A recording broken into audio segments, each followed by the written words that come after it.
In this segment, we'll be sharing some information on the 7 fundamental principles of the Red Cross and Red Crescent movement. The fundamental principles have their beginning rooted in the heart of Henri Dunant when he worked to evacuate wounded soldiers from the battlefield following the Battle of Solferino in 1859. His vision was that all men had the right to receive treatment and care regardless of what uniform they wore, what flag they fought for, or what religion they practiced. All deserved to be treated humanely and with dignity. That same vision drove Clara Barton in her work during the Civil War and drove her overseas to learn more about this new International Red Cross that she had heard about and to petition to bring that vision and mission to America. As the American Red Cross, we are part of what is known as the Red Cross and Red Crescent movement, made up of the 3 bodies you see here. Henri Dunant's idea to care for those sick and wounded soldiers in battle grew into the largest humanitarian organization in the world. The original International Committee of the Red Cross and Red Crescent, or the ICRC, remains true to its origins of providing assistance in armed conflict. The national societies, of which the American Red Cross is one, execute the Red Cross vision in their respective countries. The International Federation of the Red Cross and Red Crescent, or the IFRC, focuses on disaster response, disaster preparedness, and community health, as well as serving as a clearinghouse to coordinate the efforts of national societies. Together, the ICRC, the national societies, and the IFRC form the Red Cross and Red Crescent movement.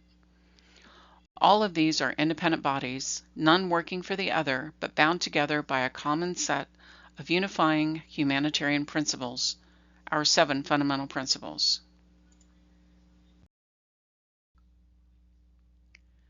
Together, these principles guide the movement along a common path: humanity, impartiality, neutrality, independence, voluntary service, unity, and universality. Early iterations of these principles show that they were intended not as an abstract idea or lofty concepts, but as practical steps to gain the respect and trust of people during wars. As currently worded, the fundamental principles are a call to action for movement volunteers. They set the tone for all our collective work and relationships, regardless of what country we're in or what line of service we work in. Our fundamental principles have evolved over time with a great deal of thought and consideration informing their intent and their definitions. As recently as 1921, the principles were actually listed out as 15 separate ideals, but were later restructured to reflect the 7 that we know today. The general premise of the principles did not change. They were simply combined to provide a more concise and consistent language.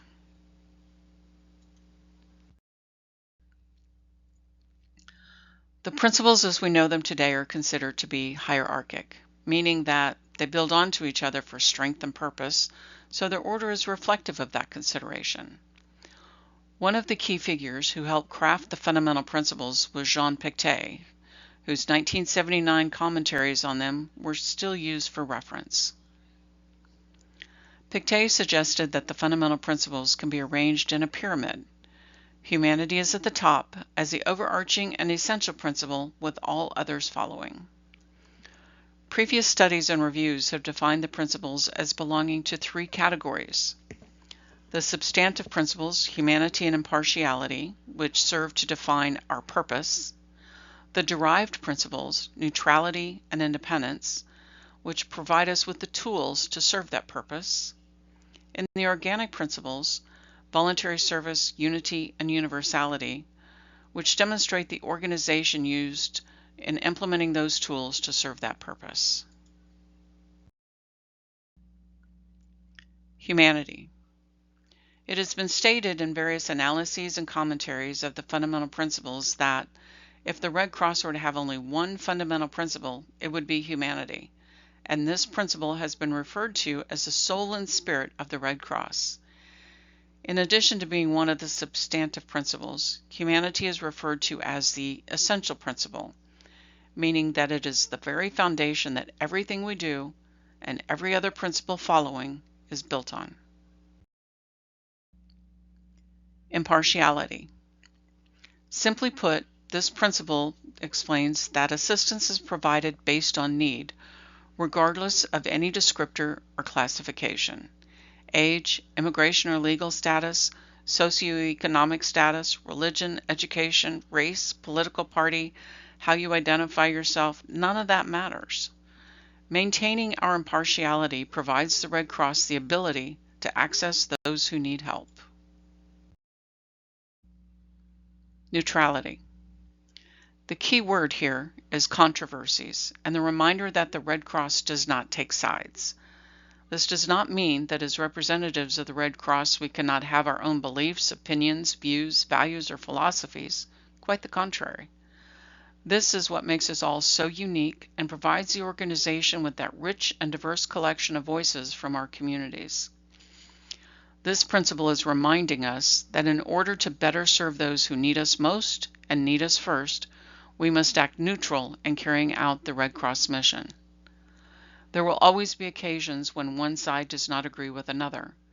As Red Cross representatives, we must recognize that and allow ourselves the space to understand the different sides and then find the path between those differences to serve those who may be caught in the middle of those differences. Our role is to find the path to service. Neutrality is not apathy and requires a great deal of focus, active thinking, and the ability to view situations from all angles. Maintaining that neutral stance provides the organization the ability to remain impartial in our service to others. Independence. The American Red Cross works closely with our local, state, and federal partners every single day across every line of service, but that is a collaborative working relationship. The Red Cross in any country must be provided the space to carry out their mission in accordance with our fundamental principles. We work alongside our government partners, but do not take direction on who we serve nor how we provide that assistance. That means that sometimes it's necessary for the Red Cross to say no to a request, proposal, or offer. Maintaining the trust of the communities we serve and those that support us depends on staying the course and walking that line between coordination and independence. Maintaining our independence provides the organization the ability to remain neutral and ensure that we are serving those who need assistance as guided by our principle of impartiality.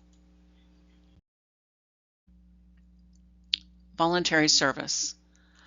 The most frequent reference that comes to mind for this principle is the mention that 90% of our workforce is volunteers, and that is a very valid point. Across the Red Cross and Red Crescent global movement, there are approximately 15 million volunteers, and that in and of itself is a monumental point of strength. But it's deeper than that assumption of workforce multipliers or more people to do the work. It's the power that volunteers bring to the table. Voluntary service is the act of doing because it's the right thing. In truth, every volunteer that walks through our doors is bringing their voice from their community, and those voices coming forward because of their desire to serve the community brings immeasurable power and richness to our mission. Those voices help ensure that the communities we serve are represented and, more importantly, heard.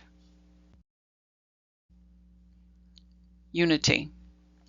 While there are more than 200 chapters across the country, 48 regions, and 6 divisions, there is only one American Red Cross. And as members of the American Red Cross, we have a responsibility to ensure that access to services and opportunities to serve are open to all. Regardless if there are offices in a community or not, Red Cross is there, both to serve the community and to provide the community the opportunity to be a part of the mission and serve their neighbor. Universality. 191 Red Cross and Red Crescent societies, all united by one purpose, serving humanity. This may look different in each country, but the purpose and the voice is the same. Helping each other can be different as well, whether it's chapter to chapter, region to region, across divisions, or around the world sometimes in extreme crisis.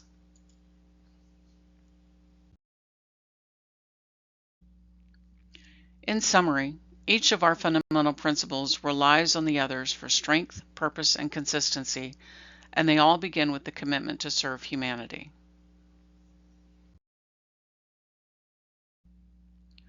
Welcome to the Missouri and Arkansas region, and more importantly, the largest humanitarian organization in the world today.